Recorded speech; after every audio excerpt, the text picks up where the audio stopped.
Welcome back to the channel, folks, where we dive into the wild, wonderful world of men transforming into women in all kinds of fascinating ways. If that's your vibe, don't forget to smash that subscribe button and give this video a thumbs up. Now let's jump right into today's story. Chapter 5, Maid Service and Mixed Signals. Jackie Monroe woke with lips still tingling from Charlie's kiss. Sunlight streamed through the suite's heavy curtains, casting golden patterns across the silk sheets tangled around her transformed body. Her dreams had been a tangle of silk sheets and whispered confessions, her body electric with memories she wasn't entirely sure belonged to Jake or Jackie, but either way, she wanted more. She stretched languidly, feeling the unfamiliar but increasingly pleasant weight of her breasts shift with the movement. Her skin felt hypersensitive in the morning light, every brush of fabric sending little sparks of awareness through nerve endings that seemed permanently dialed to 11. Even the simple act of rolling over in bed had become a sensual experience. The slide of silk against her softer skin, the way her hair cascaded across her face, the brush of her thighs against each other. Jackie brought her fingers to her lips, remembering the pressure of Charlie's mouth against hers. As Jake, he'd fantasized about kissing Charlie countless times, but those imaginings had been from a completely different perspective, literally and figuratively. The reality had been so much more intense, so much more consuming. "Holy hell," she murmured, her voice still startling her with its musical lilt. "I kissed Charlie. Charlie kissed me." She rolled onto her back, staring at the ornate ceiling. Her body responded to the memory with embarrassing enthusiasm, nipples tightening beneath her satin camisole, a warm flush spreading across her chest, a hollow ache forming between her thighs. "Down, girl," she muttered, pressing her thighs together, which only intensified the sensation. God, is this what women deal with all the time? How does anyone get anything done? She slid out of bed, padding to the bathroom on feet that still felt too small, too delicate to be her own. The mirror reflected a tousled vision of feminine beauty, hair artfully mussed from sleep, cheeks flushed with remembered pleasure, eyes bright with possibilities. "Okay, Monroe," she said to her reflection, "get it together. You've got a job to do." Unfortunately, what she got instead was a mop bucket to the shin as she hurried down the staff hallway 30 minutes later. "Gotta admit, Tommy," she hissed, hopping on one foot in the staff hallway, clutching her injured shin. The pain was sharper, somehow in this body, more immediate, less easily brushed off. Tommy Brooks, wearing his janitor's jumpsuit half-zipped over a free mustache rides t-shirt that showcased both his questionable taste and surprising abs, grinned unapologetically. His sandy hair was sticking up in all directions, and a smudge of something that might have been chocolate or possibly motor oil decorated his left cheek. "Sorry, sweetheart, didn't see you sneakin' up on me with those ninja thighs." She narrowed her eyes, rubbing her shin. "You mean these ninja thighs?" She kicked the mop bucket again for emphasis, sending soapy water sloshing over the edge. Tommy winced, jumping back to avoid the splash. Okay, truce. Geez, you're more violent as a chick." Jackie smirked, straightening the pencil skirt that had become her unofficial uniform. Today's was navy blue, paired with a cream silk blouse that did magnificent things for her cleavage, not that she'd spent 20 minutes this morning figuring that out or anything. "I'm more everything as a chick," she replied, flipping her chestnut hair over her shoulder in a gesture that was becoming alarmingly natural. He gave her a look, eyes dancing with mischief. "So, about last night, you and Charlie." Jackie immediately turned red, the blush spreading from her cheeks down her neck in a way that would have been impossible to hide in her fairer skin. Another fascinating difference, as Jake, blushing, had been barely noticeable. As Jackie, it was like having a mood ring embedded in her face. "We kissed, that's it, sort of, maybe." She fidgeted with her name tag, unable to meet his eyes. Tommy leaned in, grinning like the cat who got the cream, the canary, and possibly the entire dairy farm. "Did she grab your—" "Don't finish that sentence or I will introduce your wrench to your nuts," Jackie interrupted, gesturing to the tools hanging from his belt. He held up his hands in mock surrender, still grinning. "Fair warning, but you might want to figure out what you're doing, Jackie. She's starting to notice things." Jackie's smile faded, a flutter of anxiety replacing the warm glow of remembered pleasure. Like what? Like how you know her coffee order, and her favorite pen, and that she hates the word moist. Tommy ticked off each item on his fingers. And how you knew exactly where the Nielsen file was when she couldn't find it, and how you always seem to anticipate what she's going to ask for before she asks for it. Jackie groaned, leaning against the wall. I forgot how much I used to eavesdrop. It was true. As Jake, she'd spent years quietly observing Charlie, filing away every detail, every preference, every habit. It had been a harmless crush then, a bellhop admiring from afar. But now, those accumulated observations were becoming increasingly difficult to explain. Tommy leaned against his mop, his expression shifting to something more serious. You're walking a tightrope in heels, babe. Either you tell her the truth, or she's gonna find out the hard way. Jackie bit her plump lower lip, a habit she'd developed in this new body. And ruin the only good thing I've got going, the first real connection I've had with her in years. Is it real, though? Tommy asked, uncharacteristically insightful. If she doesn't know who you really are. Jackie's shoulders slumped. It felt real. That kiss felt real. Tommy studied her for a moment, then shrugged. Or maybe she likes you, not the lie. Jackie scoffed. Right, I can just see it now. Hey Charlie, remember that bellhop who used to stare at your ass when you weren't looking? Surprise, it's me but with boobs now. When you put it that way, it does sound a little insane, Tommy admitted. But this whole situation is insane. You're a dude in a smoking hot female body who's making out with the boss lady. We passed normal about 3 exits back. Jackie couldn't help but laugh. When you put it that way. A chime from the overhead speakers interrupted them, the signal for staff to report to their stations. The morning rush was about to begin. Duty calls, Tommy said, grabbing his mop. Try not to seduce any more managers before lunch, okay? Jackie flipped him off elegantly, a gesture that somehow looked more refined coming from her delicate hand with its perfect oval nails. I make no promises. As Tommy wheeled his bucket away, whistling cheerfully, Jackie straightened her blouse and headed toward the lobby, her heels clicking against the marble in a rhythm she was finally starting to master. Each step was still a conscious choice. Back straight, shoulders back, hips swaying just enough to be feminine without looking like she was auditioning for a music video. Her body still felt like a borrowed costume in many ways, but she was learning its quirks, its responses, its unconscious language. The way her breasts bounced slightly if she walked too quickly. The way her center of gravity had shifted, making her movements more fluid but requiring different muscles. The way her hair would fall into her eyes if she didn't periodically brush it back. And then there were the less visible changes, the heightened sense of smell that made her aware of every cologne, perfume, and body odor in her vicinity. The increased sensitivity to temperature that had her constantly adjusting her clothing. The way emotions seemed to flow through her body differently, less contained, more expansive. Who knew being female was such a full contact sport? She muttered as she entered the gleaming lobby of the Grand Marlowe. Later that afternoon. The hotel was in chaos. Some genius had double-booked the penthouse suite during the business convention's climax, pun very much intended, and now 2 VIPs were threatening to sue, seduce, or both. One was a tech billionaire with more money than social skills, the other a publishing magnate whose Botox made it impossible to tell if she was furious or mildly amused. Jackie found herself in the middle of it, still fake temping as a bellhop, but somehow also playing ambassador, therapist, and part-time diplomat. Mr. Kaplan, I assure you, the Marquis Suite has an even better view than the penthouse, she soothed, leading the scowling tech mogul down the corridor. I specifically requested the penthouse, he grumbled, his eyes dropping to her hemline for the 3rd time in as many minutes. I always get the penthouse. The Marquis Suite actually has a jacuzzi on the private terrace, Jackie countered smoothly. And I've taken the liberty of having the chef prepare a special welcome platter. His expression softened slightly. What kind of welcome platter? The kind with extremely expensive scotch, and those little bacon-wrapped dates you mentioned enjoying in your last stay, Jackie replied, drawing on Jake's memory of overhearing this particular guest's preferences. You remembered that? He seemed genuinely surprised, and for a moment his gaze lifted to actually meet her eyes.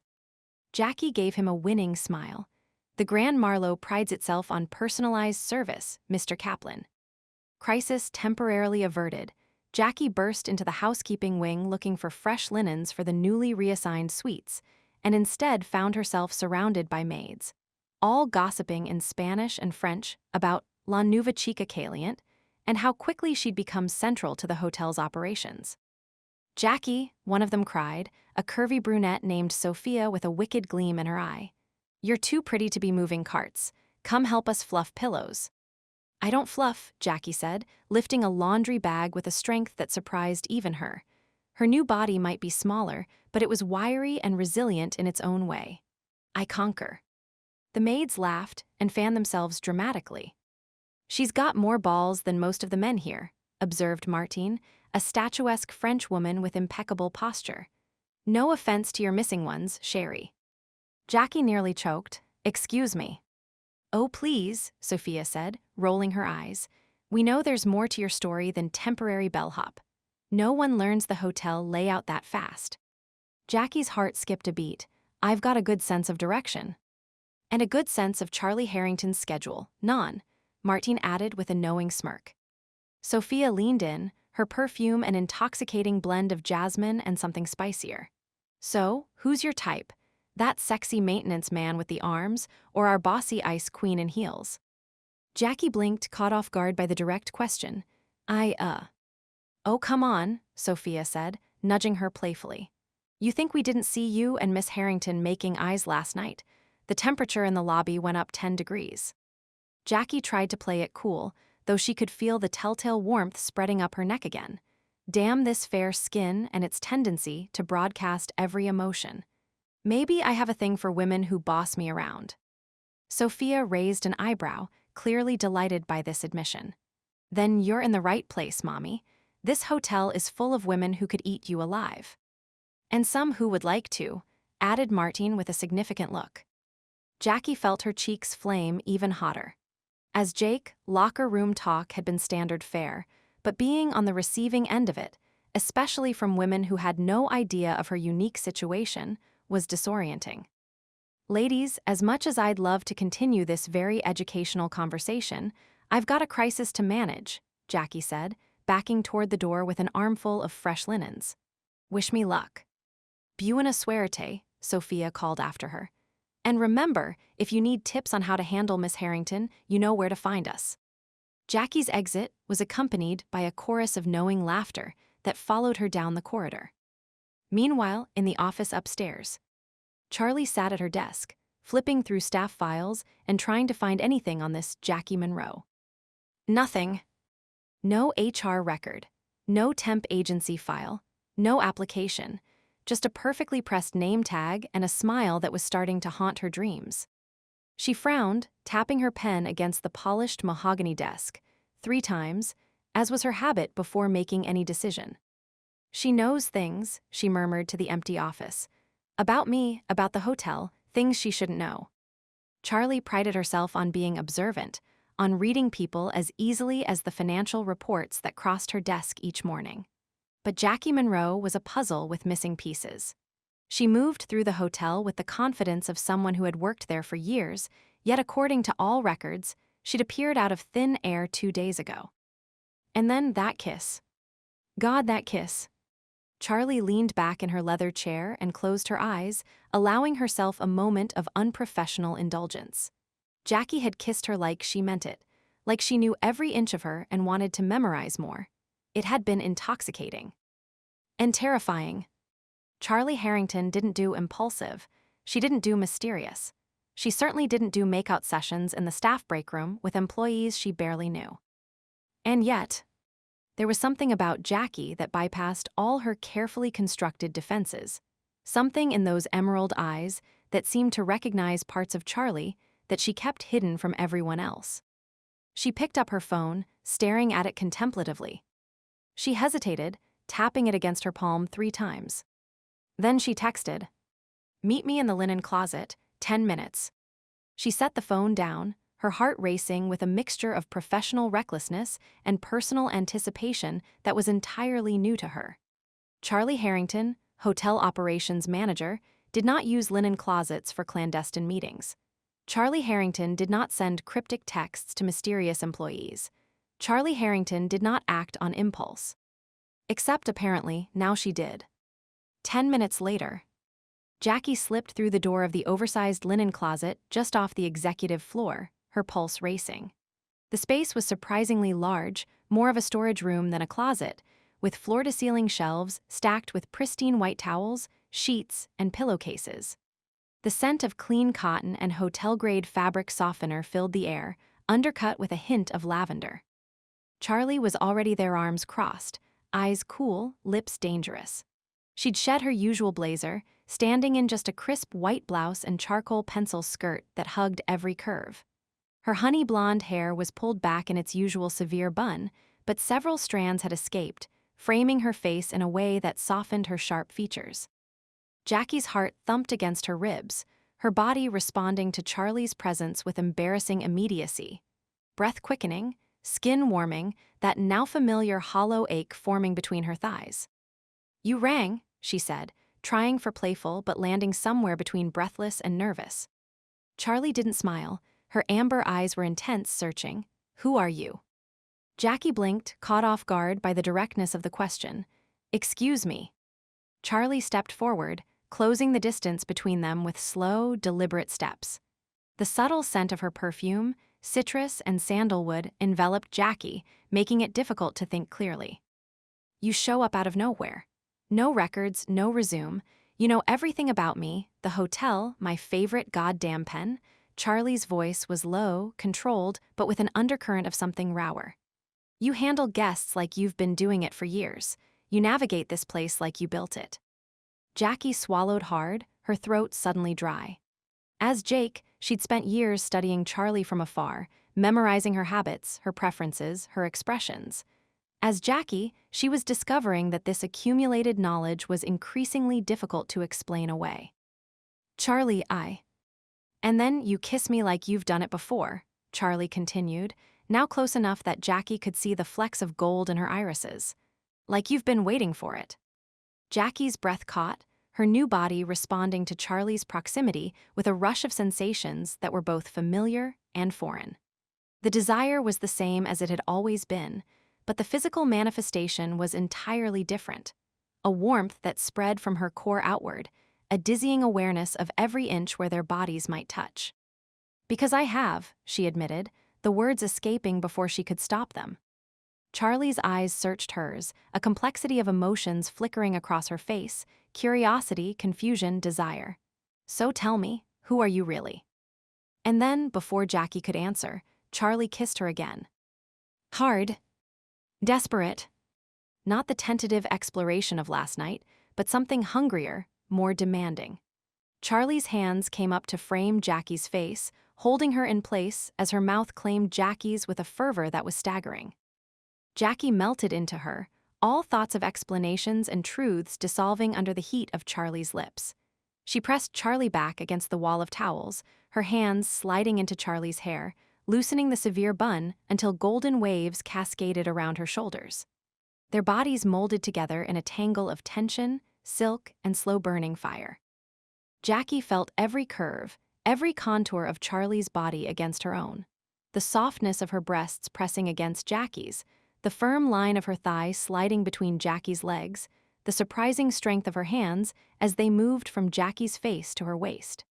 The sensation was overwhelming, familiar in intent but entirely new in execution. As Jake, she'd imagined this countless times, but those fantasies couldn't possibly have prepared her for the reality of feminine arousal. The way it built differently, less direct, more encompassing. The way her entire body became an erogenous zone, responsive to the slightest touch. Charlie broke the kiss first, breathless, her lips swollen, her eyes dark with desire. A few tendrils of blonde hair stuck to her flushed cheek, and Jackie gently brushed them away, marveling at the softness of her skin.